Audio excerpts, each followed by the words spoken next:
Good morning. It's Monday and I'm back, and you're watching because we have something in common. We all want to take care of our family in an emergency. We want to be able to feed them, shelter them, and keep them safe. That's why we're taking this 52-week challenge. Thank you for joining us again, and we're on week 5. That means January's gone. We're here for February, and let's go see what's going to go in our pantry this week. Welcome back. This is Vicki with the 411, and we are on week 5 of our 52-week Emergency Preparedness Challenge. Thank you for joining us and taking this challenge with us. Subscribe to the channel, share it with your friends that you think would love to do this journey with us, and be sure to give me a like. So in our pantry this week, we are to get 2 cases of beans, your favorite beans, whether that's pinto beans, black beans, kidney beans. Those are some favorites in our household. Just remember, your cans like this have a short-term shelf life.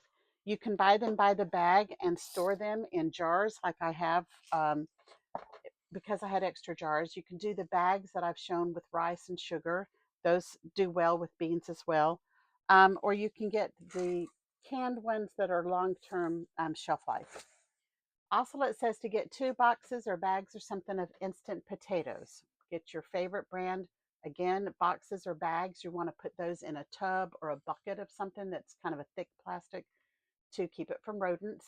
Or if you want to get cans that have the long-term shelf life as well. And then it says to get a couple of boxes or bags of cornstarch. Again, store those the same way, either in a tub, bucket, or something that'll protect it. Cornstarch is a good thickening agent in cooking, but it's also a good medical powder to have around.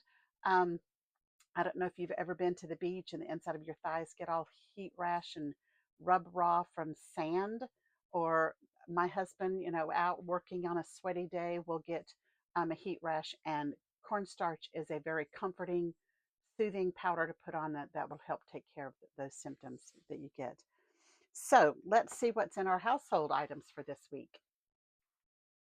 Okay, in our household items this week, it says to get 2 boxes of your most used garbage bags.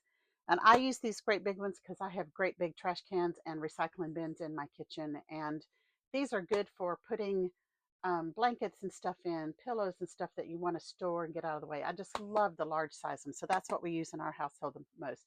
So get 2 of them to put away in your storage, maybe pick up another one to have an extra one in your pantry to rotate out of.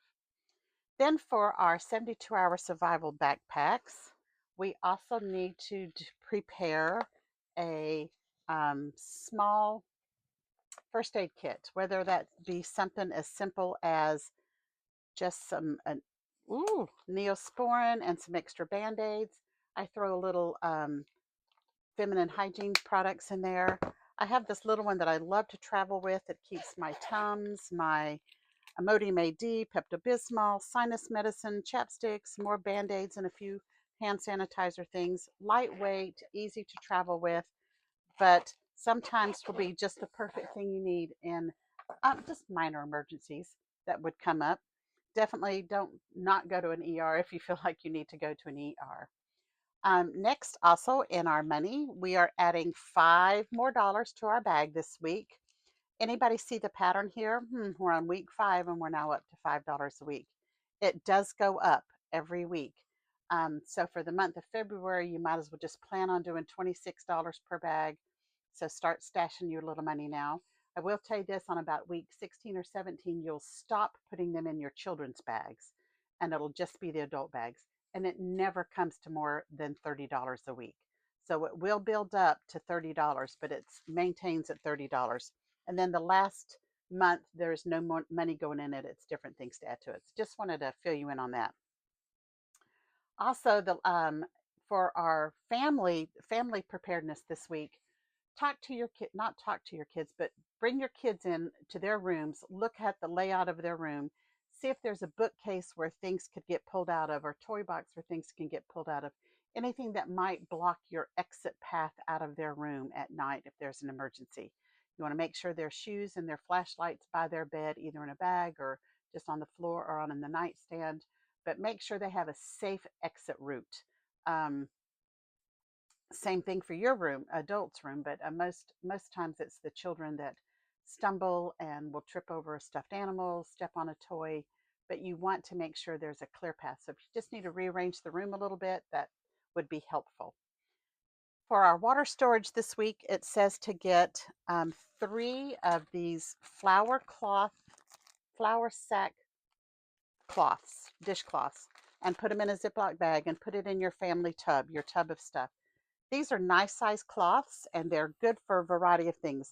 My mom used these in the kitchen a lot, um, straining things, and I know she would use them for drying cloths and cleaning. And sewing, she would always dampen a cloth like this, and when she would press things so that your piece of clothing doesn't get too hot.